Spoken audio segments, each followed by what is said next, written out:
it's getting harder and harder. Like Fly is talking about how they really want to win the games, and was it Yao who was before? Yeah, listen to Yao. He talks about all the perspective that he's been gaining over these years. I mean, he's been to like, what, 5, 6, 7 TIs at this point. Yeah. You learn and you almost force yourself to become the player in person that it takes to win. And you learn how to do that by playing with different teams, playing with different players, losing, winning. And in that sense, Bulba should be very well prepared, right? He's losing is learning, right? And Bulba's done plenty. I mean that he's been playing on a lot of teams, not really losing a lot. And we actually see the Spirit Breaker here, which is Bulba's best hero, right? Sean? You know what? Spirit Breaker is most people's best hero, let's be honest. My best hero. Space Cow, you go, that guy. Light a cigarette, he crosses the map, and when you're done, bam, crashes right in. You know, at this point, you were bringing this up before with the Nyx Assassin ban Queen of Pain right out the gate. And of course, Night Stalker, no stranger to first picks over on LGD, but Shadow Shaman is a hero that I don't think has been picked as much, but I absolutely love this character. LGD has actually been picking it a lot, and they are one of the few teams that really likes to open with Shadow Shaman. Yeah, Yao and DDC love the hero a lot, just dropping wards on towers. Yeah, coming into TI, I was pretty optimistic about Shadow Shaman. I still am. I think he's a pretty solid hero in the 5 position. He brings a lot to the team. I think he scales incredibly well, having 2 instantaneous disables. Also, the wards, they do so much damage, especially when you get an Aghanim Scepter. Can you talk to me about this Digital Chaos ban on Beastmaster?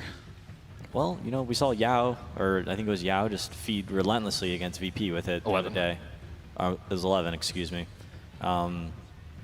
I think they're just, I don't know. He also got a new item in the recent TI7 treasure. So every time I see this like new cool item for a hero, I see the hero pick more. Like Chaos Knight. Chaos Knight was like all the craze as soon as that golden shield came out. Yeah. So that's why the Shadow Demon was picked the last game? Maybe. Do you think everybody at home should be buying chests to support the tournament and show off their Beastmaster? Yes. How much shilling are we going to do on this pack? You know, I would like you all... I'm just saying, there's a correlation. By the way, we all have signatures as well, and you can feel free to get our Karafs. Yeah, let's just finish this thing up. You got a URL you want to plug? We good. We're good. I'm good. We're good. I like Spirit Breaker against Night yeah. Stalker. I think it gives the team a lot of direction. It says, it forces you guys to group up, and it forces fights constantly, and Night Stalker really wants to play around vision and take advantage of being able to find his opponents and keep them contained. You also mentioned that synergy with Night Stalker making everything nighttime and Lycan functioning better at night. Yeah, Lycan's got that night vision, so it can work well. Lycan is also a way to actually scout a bit with the wolves, so when you don't see anything, you at least see something from the wolves, so you can get some information. Mirana chosen from LGD, and we've seen Night Stalker Mirana as a little death squad throughout this TI, waltzing around, picking They off play heroes. it mid though, mostly. Maybe actually goes more the older build with the Scepter. One thing to note about DC, which I think is one of their weaknesses, I think their core players are very limited on their hero pools. We've seen Abed playing the same 3 to 4 heroes ever since the group stage. Mason's been mostly playing that, that Sven, Lifestealer, Lycan. And they picked both of them incredibly early here. I think worrisome about either them being picked by LGD or banned. Yeah, they're probably afraid that they're going to ban them, and it just seems that they really want to have their comfort picks in this game. Dazzle. Dazzle's great. He's, he for what he lacks in catch, Spirit Breaker kind of makes up for. So in that sense, they're a good 4 or 5 support combo.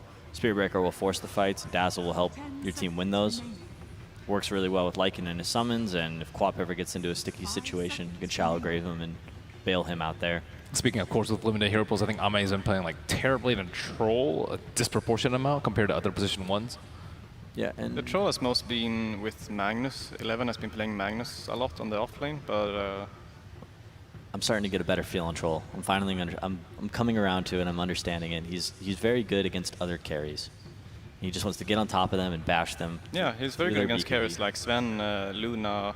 We saw Miracle's Troll the other day against the Luna, and he was just on top of the Luna, and Luna was trying to be a carry, but he was just running away. He couldn't do anything. And there's the Chaos Knight.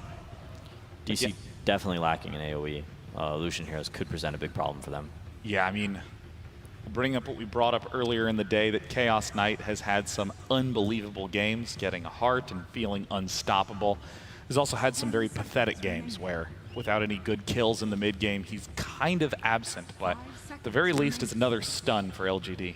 More lockdown for the Queen of Pain. Yeah. The Chaos Knight should be quite good against Lycan, right? Because both Chaos Knight and Lycan really want to fight during their ultimate, so whenever Lycan is going to ultimate, Chaos Knight can ultimate to be able to fight them during like Yeah, that's the a good Lycan point. ultimate. I never thought of that. Yeah. Lycan's not going to just run into a bunch of CK illusions. So it could be a reactionary ult. I would worry about Timbersaw for LG, like a Timbersaw picked by DC here. I think that DC's definitely going to pick up some sort of AoE to help deal with the CK. Must be the offlane, right? Yeah, only liking for F-Zero. Yeah, for F-Zero. They could do Timbersaw. I think Spirit Breaker is enough to catch alone. There it is. Magnus for LGD. Many teams were first banning Magnus up against LGD, but this is also really nice with Chaos Knight. Chaos Knight historically has a very difficult time farming. Magnus can use Empower to give Chaos Knight a much faster opportunity to gather up gold in case he can't get those kills. It's pretty unusual though, because Chaos Knight, most of his damage is from his illusions, which you don't really empower. Usually you just want like a BKB carry that doesn't have any illusions. Yeah, I kind of like where DC's at right now. Final ban Enigma from LGD. I think it was a pretty solid ban. That would have been some nice AoE to help deal with all the CK illusions.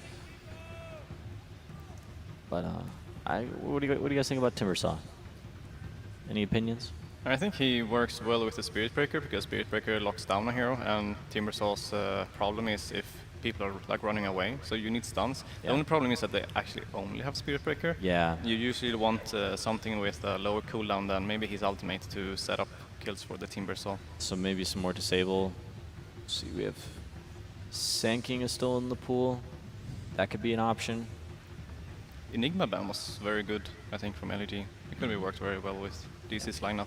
Having a lot of interrupts for DC is going to be really important. You know, not only is it AoE and control for the CK and his illusions, or lockdown for the Mana, but also the Rasa is going to be shackling people. And if you can't interrupt shackles, that's a long duration control. I think Queen of Pain has to go for Yules to do that because either Lycan or Dazzle has an interrupt. Oh, you're thinking Queen of Pain needs to be an interrupter at this point. Maybe. Or I mean, Orchid. I mean, Lycan can just go book and just run at the Shadow Shaman, and then he can't do anything. So True. And Meepo on Abed. The crowd loves it. I know the crowd loves Meepo anyways, but of course, Abed, one of the most famous Meepo players out there, grinding his way to over 10K MMR with it. And of course, I'm thrilled that we get the chance to see it here on main stage. Casters, take it away. Thank you very much, Day 9. And indeed, what a way to finish the draft. Digital Chaos getting that elusive Abed Meepo in as the final pick. I mean, the question is, folks, is how good of a Meepo game is this? It's pretty damn good. He can snowball really hard. The lane is pretty good for him as well. He doesn't really have to deal too much with those right clicks from the Mirana. He can actually just tank it up a bit. And then, as we know, Meepo goes to jungle and does what he does. And he has Howl benefit on top, too. So this could be really cool. And they have this this pressuring lane, it looks like. They're going to have Queen of Pain. Maybe they even do some type of aggro tri-lane here for DC. Maybe they do like Spirit Breaker, Queen of Pain, Dazzle. We'll see Boba moving, of course, but to try to pressure that CK, at least in the start. We're blessed, dude. We get a Meepo game, the first Meepo game of the tournament here. Something that, yeah, exactly, that was being waiting for throughout the group stages. Oh, We yeah. obviously saw it time and time again being banned out against teams like Digital Chaos, having Abed on this Meepo. Howl with Meepo is also something absurd that that's we don't true. get to see too often. I mean, it's Howl with Meepo, extremely good. The heal bomb from Dazzle, of course, there's a lot of synergy going on from Digital Chaos' lineup. And as you said, do LGD have the tools to deal with an Abed Meepo heading to the jungle, getting this free farm, and becoming this very, very big force? 20 minutes in with the stat build, almost certainly getting those Dragon Lances out. It's going to be scary. We're going to see what happens here. At the same time, LGD's lineup, an interesting thing that you mentioned upon, we've got Somnus on the Mirana. Yeah, they Baby's don't playing seem to Mirana. play this for a few months by the looks of it. They haven't played it in quite a while. I know he used to play it, and then I was talking to Jack a little bit, and he was saying how they kind of substitute the Lesh as a substitute for that Mirana instead of like having that one. They kind of suit the same needs of that damage in the mid lane. But this could be really cool. The one concern I have for DC is their catch. Their catch right now is Bulba. Yeah. Sure, Abed can get out of control, and that's when the nets start becoming much better for that, but it still is going to be a little bit concerning for them to deal with that massive team fight that LGD can bring to the table too. So they need to have a good early game. I'm going to be looking at Bulba making big plays. The skewer, 11 actually puts himself on the high ground with Dubu. Yeah, they're going for a man versus man. They have got Mason in the neighborhood as well. He's going to come in from behind, and in fact, with the heal bomb, 11's being brought down. There's an arrow. Arrow flies through. Will connect. Who's going to get the first blood? That's the question. It's close. LGD do get the first blood. That arrow is certainly making sure that LGD are able to take it. DC, of course, will get the trade, but that little bit of bonus gold going the way of LGD. It's always huge. Like, this is the offlaner who can struggle to get some experience from time to time as a Magnus. Sure, this time around he's versus a Dazzle Lycan. He should be able to get a good amount up there, but getting first blood, that's the dream right there. Now he's got so much more region to deal with. He can trade hits better. He should have a pretty damn good matchup up there now. Yeah, and sort of the panel said, they were talking about whether this aggressive tri-lane as such is going to come out. It's going to be, by the looks of it, just the safe lanes, and indeed, did you mention this Magnus lane up on top? Okay. Who's going to come out on top of these laning stages? Do you feel that there's someone that has got the better matchups because of this? I'm a little bit worried for the Queen of Pain. I think Bulba has to make a lot of space for that one. He does have the Stout Shield already to pressure that lane. I think we're going to have like mostly trade farms, to be honest with you. All lanes seem fairly even. I'm not super comfortable with most Meepo matchups. I know he has like reduced base damage, but this guy's a master of Meepo. He should be able to do just fine with it. And he can at least push the wave out faster than Mirana. Mirana lacks in mana to be able to spam Starstorm in comparison to Meepo using Poof. Yeah. And I think it's certainly going to be interesting to see how LGD do deal with the Arbet Meepo, because there's no way that you kind of come into this game and you don't expect that Meepo to come through. It's hard to believe that this has kind of sneaked past LGD in the drafting phase. They must have known that there was the chance that this was happening, and you'd expect that they've got some sort of a plan to deal with it. Yeah, the thing is that they did pick the Queen of Pain in the first two. That can be that big deterrent because we know Abed loves that Queen of Pain, but it's a really smart move. DC putting in the off lane, and now they're going to put the pressure quite hard for this Queen of Pain and Earthbreaker versus this dual lane. Night Stalker should probably, Victoria on the Night Stalker should probably stay down here just at the beginning to make sure that they aren't able to pressure the CK at the start. Because a couple levels and then the safe lane is fine. Once Ame has 1 or 2 points in the Reality Rift, they can start to threaten Bulba whenever he steps up. Because, like the panel mentioned, PPD was saying, there's like very little ways for them to actually stop the shackles from the Shadow Shaman, which can be super punishing in that lane. True, and on this top lane, as well as sort of as you mentioned earlier, the fact that Levin gets that first blood, he's going to do all right here, isn't he? When it's just him and Mason, as you say, trading farm in the lane, maybe the Dazzle heads over, tries and gets a bit of a look in, but unlikely they're going to be able to kill this Magnus with the availability of the skewer to escape. It's up to 11 to be the big team fight for LGD. He is pretty much all of it for them until the Mirana starts getting more online. So him having a good start is crucial for them here into the mid game. If he gets an early blink timing, it could completely mess up everything that DC has. But it's the same thing. It's the Meepo. The Meepo change puts a wrench into everything because a couple charges comes out from Bulba. They get some nice nets once the Meepo gets the double Meepos out. And that's where you can see the Mirana just dying over and over again to tower dives. So we're going to be watching the 2-4s as we do tend to right now in the meta, how they mirror each other's movements. Yeah, I mean, definitely for the time being, this bottom lane, DC have to be careful. Once there's a couple of levels on both of LGD's supports, a lot of catch and control to try and deal with this off-lane, not off-lane Queen of Pain as it is at the moment, teaming up with the Spirit Breaker. Ame, CS at the moment, looking pretty good, not being slowed down too much by the presence of both Forev and Bulba in this bottom lane. Now, killing Ame is a bit difficult. Killing the supports is where they're going to be looking for their options. Bulba's now level 2, so they have that threat now to be able to at least make moves around the map with him. But as we do see a lot of teams do versus Spirit Breaker, is they put River Wards. Very important to do that versus that hero, so you can always see the charges coming in. They do have one set up bottom. We'll see how the mid lane starts to turn towards now, as Somnus did have the lead in CS, but now Arbed has that second Meepo out. Yep. And now Dubu does make the move. So I thought they were going to do this from the beginning, putting that 1v1 kind of matchup for the Lycan versus the Magnus, and then doing a pressure lane versus the CK. So that's what they're starting to do now. And Mason's going to get full experience, and Nighttime's going to hit early, and they're going to benefit from Hal at the same time as the Night Stalker has his Hunter in the Night active. So we'll see who's able to make the first move off of that. Charge coming out onto Ame, but cancelled up by Bulba. Yeah, just teasing him away from the creep wave, trying to slow down Ame's farm. So it seems like DC's fine with just giving 11 a very good lane and good start in this game. Already has Soul Ring picked up, so able to be able to spam. Mason a little bit, but Mason with Feral Impulse doesn't really care too much about Shockwave spam. Of course, DC are going to have this opportunity as well. Once Abed's a certain point, he can look towards the jungle. They can give up this mid lane. Try and get level 6 quick on their supports. Abed's not doing so hot right now. 23 and 4 to the 14 and 1. Yeah, Somnus has been keeping really control of this lane. Just slightly ahead of bottom lane. Bit of a go here. They will go forward onto Doobie. Does get the heal off. Self-grave. The Shackle there to hold him in position. No way to stop it. Trying to find Victoria. Will get him. Kill. Doobie will go down in response.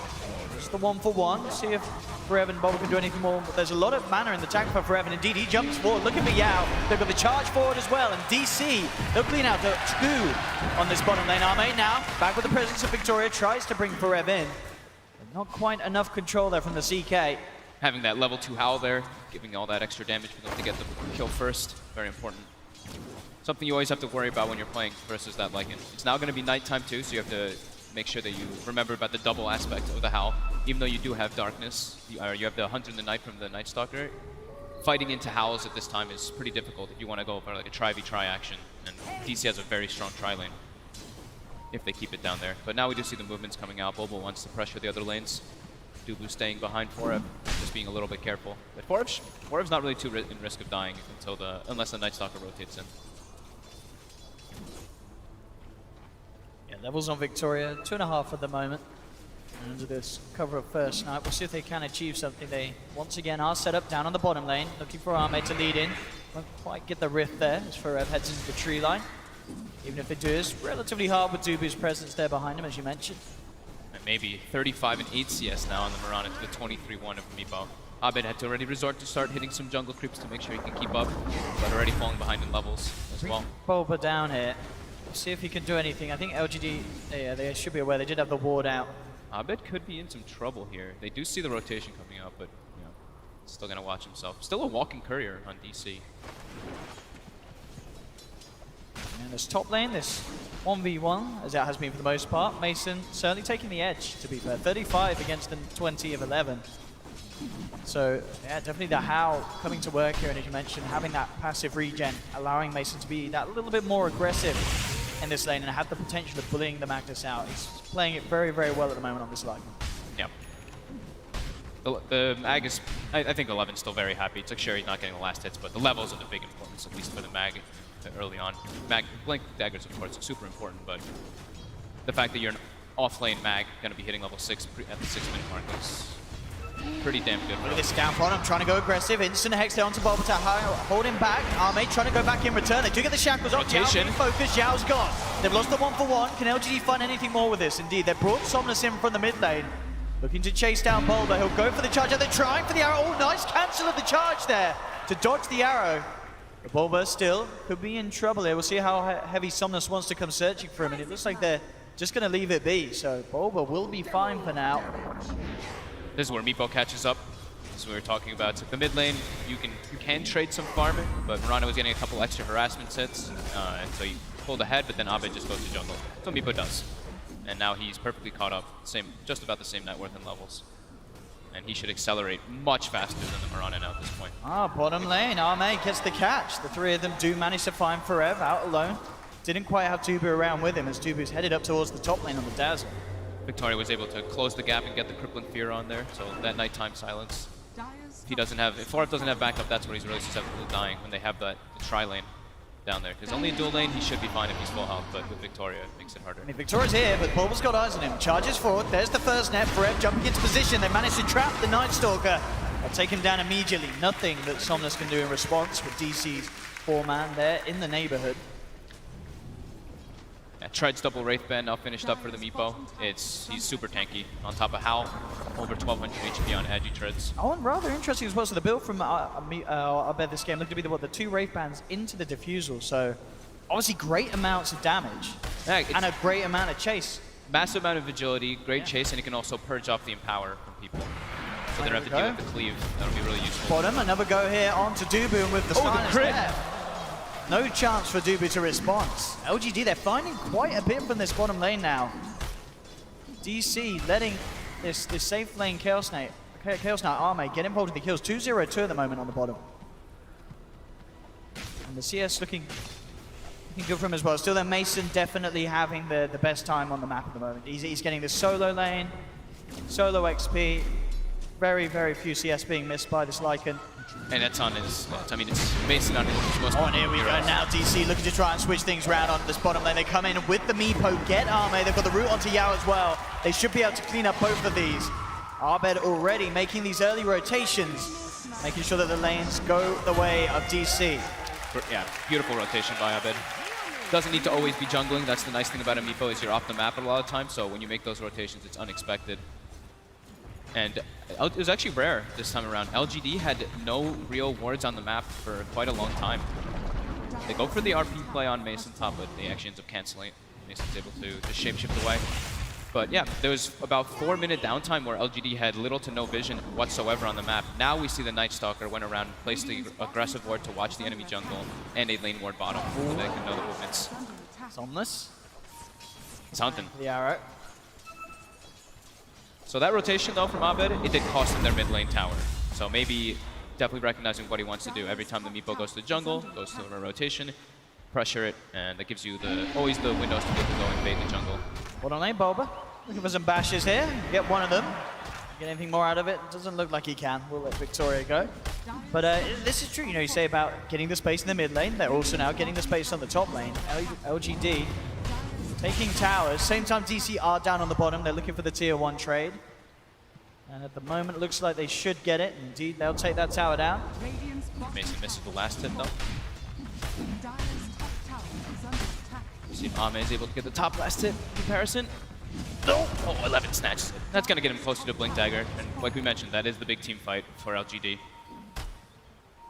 Yeah, absolutely. If LGD have this Magnus ready to strike at this stage, it's going to be hard for DC to react. Victoria charged up, only level 3. Should be able to get punished here very easily with the rotation. Howl used as well. Bash will do it. I don't even need the bash, but looks like forever. Aims the kill. Towards top, Tubu. Quick to make sure that Somnus doesn't grab himself the regen rune. Off the mark. Able to walk it out as well. Still, Abed, this is what we sort of talked about in the draft. The fact that this Meepo, whatever goes on in the game, he's going to find his farm. 10 minutes in, well on the way to the Diffusal Blade. Only a few hundred gold away from having it. I mean, a 10, 11-minute Diffusal Blade on a Meepo, it's going to be so disruptive. If he gets involved in the fights and he can rely on Dubu, the howl from Mason to keep him alive, it's crazy. It's going to be so hard for LGD to just deal with this incredibly stacked early game Meepo. Yeah. Still, the team fight is favorable to LGD when the Magnus, because he's going to have a super fast blink, 200 gold away from that one. And as we're looking at maybe, as we see what item he queues up, he has actually a Yule Scepter queued up on the Mirana. So more setup for himself, also some type of save, so he doesn't have to deal with getting chain netted and chain bashed up. Can actually have some type of save potential from that. Yeah, but certainly not in terms of offering the highest damage and fighting potential. You know, we see obviously the Mirana mainly go for that sort of physical build, getting their diffusals or the Maelstrom and such. So it's certainly going to be putting the damage output on a bit of a hold from him. I guess they can definitely look towards Arme from packing the real punch in this fight. He's nearly got the armlet done, and obviously with the Empower as well. Still a lot that can come out from LGD if they get the catch. No, that's like the cool thing is like they had trades going off, so DC made the trade going off where they wanted 4F to be able to pressure the CK and get some farm, while they allow 11 to of course get that farm top. But the issue with that is now he's going to have high levels of Empower and an early Blink Dagger for their team fight. So not only do they have great team fight, but when the lull is happening, when there's not really fights happening, that CK can just accelerate his growth with that power much quicker. Because like Shaw and like Day9 mentioned on the panel, you know, CK can suffer in ways of farming. I'm interested to see who makes the first move, whether it be a DC looking to utilize Abed's Diffusal Blade, or They could- 11's going to make a go with this Blink Dagger ASAP. DC could try to force pressure, like not the next nighttime, but the one afterwards, and maybe go for a sneak Roche. The Lycan and the Meepo with the Vlads on Lycan can actually get it brought down incredibly fast. We actually just see, I think Abed just pinged out that Roche area, and we see LGD's actually already shooting arrows in there, kind of expecting something to happen. So very deep aggressive wards from LGD, able to watch when 4F was farming and anything that's going on in DC's jungle. But for the time being, very quiet. Dubu very far stepped up now, though. Looks like he's going to be able to get brought down here from the rotations. Getting the wraparound, and indeed no chance for the Dazzle here, with 3 of LGD closing in. Somnus to pick up the kill will give him enough gold to finish off that Yule Scepter. And they certainly may look for more. Having that Blink Dagger ready in the waiting on 11. So rule of thumb for us with the Meepo, usually about 1 level per minute, and Abed's keeping up actually ahead of that, so almost level 14 now at the 12-minute mark. Once he gets that Blink Dagger, they can start to put a lot of aggressive moves, because he's kind of like their team fighter in a way, as the Meepo, because he's so accelerated. Yeah, this is definitely the scary thing for LGD. You know that if you ask Abed now how happy he is with his early 12 minutes of this game, he's going to say this is perfect. Yeah. Sure, he suffered a little bit in the CS very early on, but that's not showing at all now. A clear 1,000, almost ahead of Somnus on the overall net worth, top of the board at the moment in this game. This Meepo is going to be terrifying if LGD cannot take him out of the fight to begin with. They keep checking that Roche. They're very afraid of it. Keep throwing arrows constantly every time DC's off the map. It should let me find Yao, and indeed straight away there's the jump. We'll turn with a Hex onto Forev, but Yao not to survive this. Bulba gets the bash. DC keeping control in terms of kills. Still, overall net worth very even across the map because of the fact that 11 has been doing so well on this off-lane Magnus. Yeah, similar kind of pickups there, right? Yao dies, but Yao at least placed his Mass Serpent wards and took out the tower. And then while he was backing up, he got picked off, and Dubu, of course, died bottom earlier. So those 5 supports getting picked off a little bit, as expected, when the map just becomes, this kind of farm war. And definitely, when it does become this farm war, the biggest discrepancy is always going to be the difference, isn't it, between 11 and Forev? Yes. Because without fights, this Queen of Pain, Forev's going to suffer in this sort of passive moment. There's not a lot that he can really do. Whilst the rest of his team farms up, he needs to try and get involved in some sort of action. They do not have the blink on Abed as well as the defusal, so DC, I'm sure if they see an opportunity, DC will take the fight. At the moment, it's just avoiding each other, going for the tier 2 trades. Looks like both teams on track to get this. Neither having the chance to respond. Maybe LGD can come back to hold this, but no, it looks like they're just going to accept that this one's gone in return. And just the trading of towers and farm continues in this game as we've started to certainly hit a bit of a slow point. It's very even. 1,000 gold lead for LGD, 5,000 experience lead for DC, so it's pretty much exactly even at this point. Just, of course, the level discrepancy from the Meepo, that's going to happen. But then you look at the next big 3. LGD is very high level on their 3 cores, 13, 12, and 10 on the Mirana, Mag, and CK respectively. And they actually make their own way into the pit with the CK Reality of Rift minus armor plus the Mass Serpent wards. They have more than enough to bring this down quickly. And DC are heading over slightly, but indeed with the speed that this is going, can they actually contest it? Bulba has the control onto the Night Stalker on the side of it, but LGD, they're going to easily be able to finish this off, grab the Aegis, now they jump forward, bring in Bulba, take down the Breaker as well as securing that Aegis into the hands of Arme. That's a big problem. They've got the Blink Mag already too. They can start the pressure. I don't even know if they want to though. Don't think they actually feel like they need to go for a straight tower push. They can just force their lanes out and wait for DC to kind of come to them when they have this. They can probably wait a couple minutes till everybody's more healthy, and then they can reset, and when the lanes are better, they can actually make a full frontal siege with that Aegis. And we see on Abed as well, really valuing just the value of the stats on the defusal. I don't think he even used a single charge, but straight away upgraded to that level 2 to get that very efficient boosted amount of Agi for the price that you're paying. Yeah, pretty surprising to see him upgrade it that early though. Because now if he does use all the charges, he has to buy a whole new one in order to refresh that. So, but yeah, definitely just wanting that straight up sheer agility. There we go again. Bulba, he was ready to go. The rest of his team not quite in position, ready to follow through behind him. Tension's high there in the booth, as we can see. He's got to keep his cool here. 9-7, though. DC definitely not in a bad position at all. Abed, as we continue to say, we're still yet to really see the potential of him in a fight, other than that one gank very early on down bottom. Yeah, we still haven't seen the RPs or anything. Yeah. A lot of the thing is that Mason's gonna have to put in a lot of work with his wolves. Once he gets that level 4 wolves, since he's actually, I think he's level 12 and he doesn't have them yet. He went for the second point shapeshifting, a couple other points and everything else. He has to be sure to scout them. That's just the important thing in the fights. Because if they don't know where that mag is, the RP can be devastating if they hit the Meepo.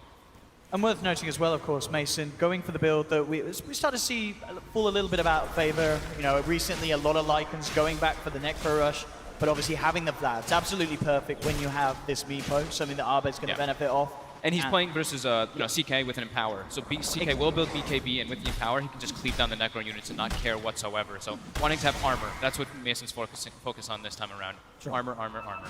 Here we go, actually, LGD now with the smoke. But as it is, they've sort of passed DC entirely. DC are actually in LGD's own jungle. Let's see if LGD realize this anytime soon. They don't actually, by the looks of it, have any of their own wards in their own jungle. It's DC having full vision of LGD's half of the map there. LGD will simply reveal themselves, start to push down mid. The question is if Digital Chaos themselves can now get in a bit of a wraparound and catch LGD from behind. They're starting to move over, but it will be scanned out by LGD. LGD aware of this movement from Digital Chaos. Now they turn back towards them. Arrow straight away onto the Dazzle. Dubu does get the Grave off. We'll see what the rest of DC want to do. It looks like they will just accept the loss of the Dazzle and back away, not wanting to take this fight. Abed gets a bit of pressure down on the bottom lane, does force LGD back. Instantly poofs back to join the rest of his team. It's just a Dazzle down. In fact, still in the neighborhood, we may see more action happen. 11, he's going to get charged towards Yao as well by Bulba, who goes for a quick charge by. Looks to walk it up, but yeah, 11, he's going to be ready to punish this one. Jumps forward, skewers back the Space Cow.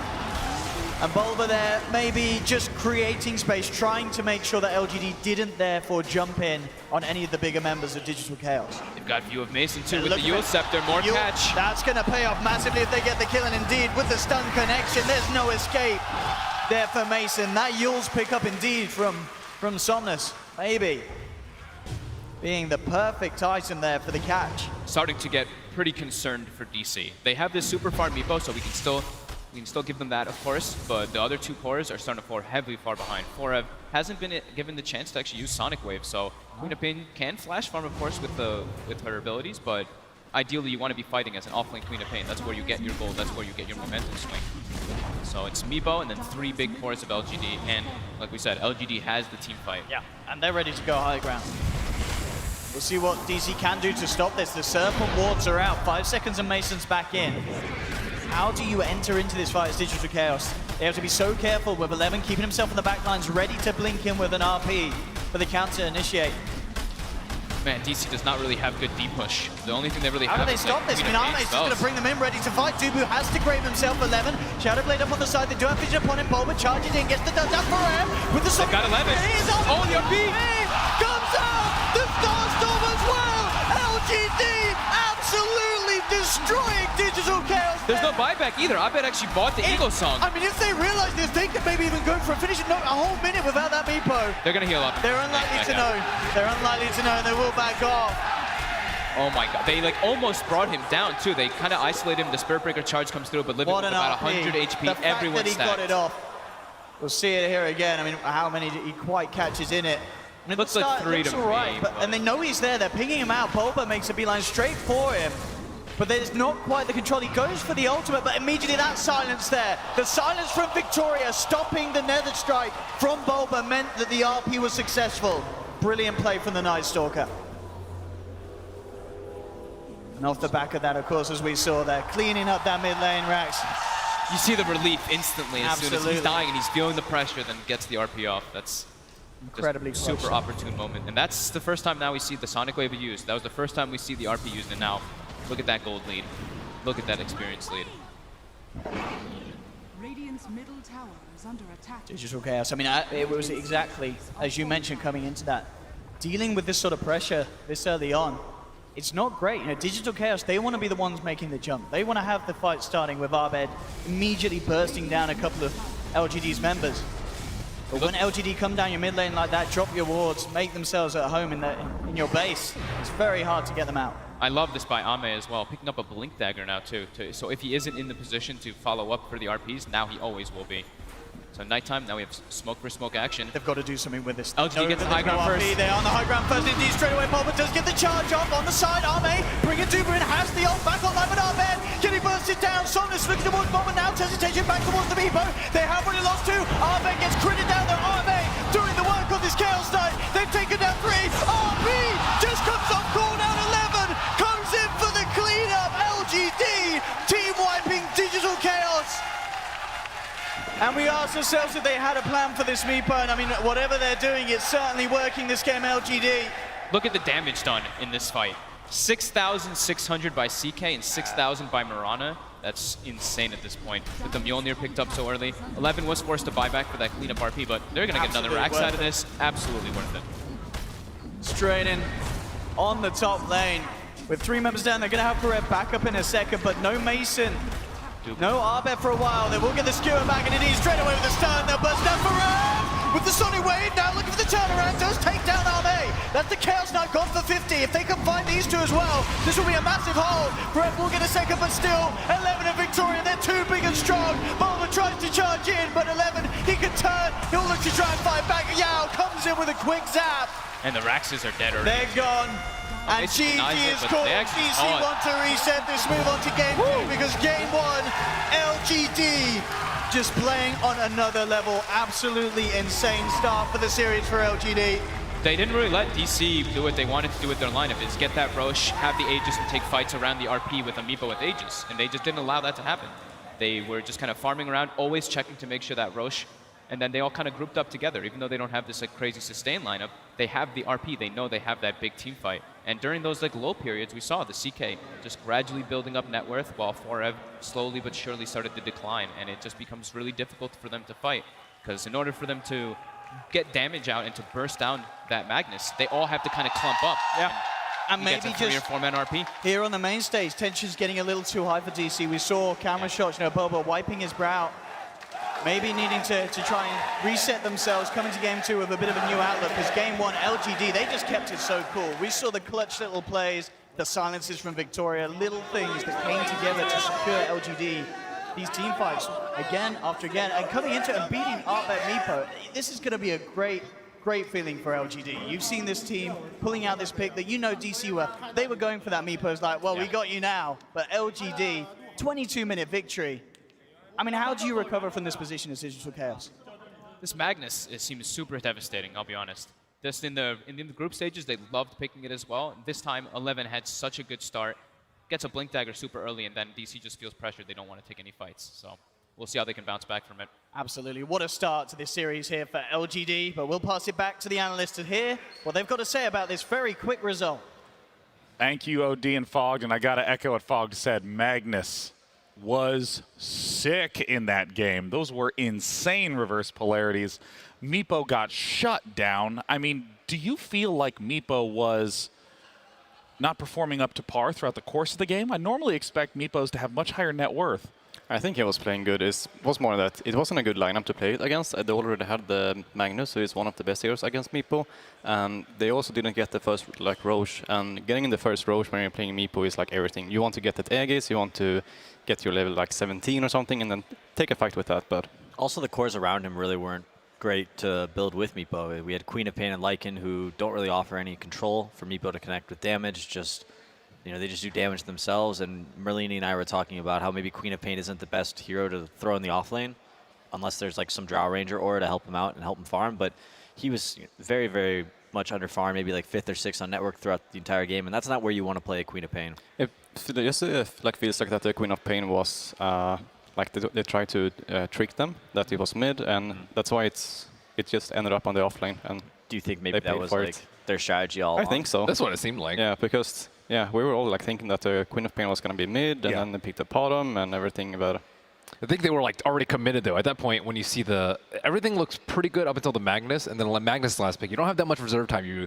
went into the whole entire draft thinking you're going to sneak into last pick Meepo, and then you're committed at that point. Are we still going to do it? Or but they just went for it, but it didn't really pay off. I mean, they may have been under the gun during the drafting phase, but now that we've actually had some time to look at the game, see what was going on.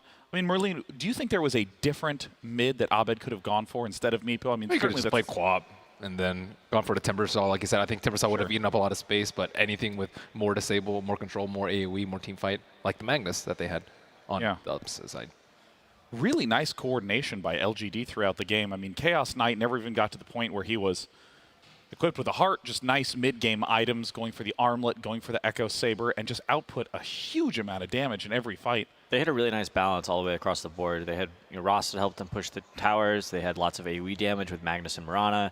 They had a vision advantage using the Night Stalker. And the illusions from CK, there just really wasn't any AoE from DC to speak of to deal with it, other than the Meepo poofs. And as soon as Meepo went in, Magnus had CK's back. It's also a problem when they actually leave so much space for the Magnus. When they go aggro try, the Magnus was top 3 on the net worth chart, I think. And that's not really how you want to be playing. Like it's not a hero that you want to be playing against when you're Meepo, like farm Magnus. That's not how you play the game.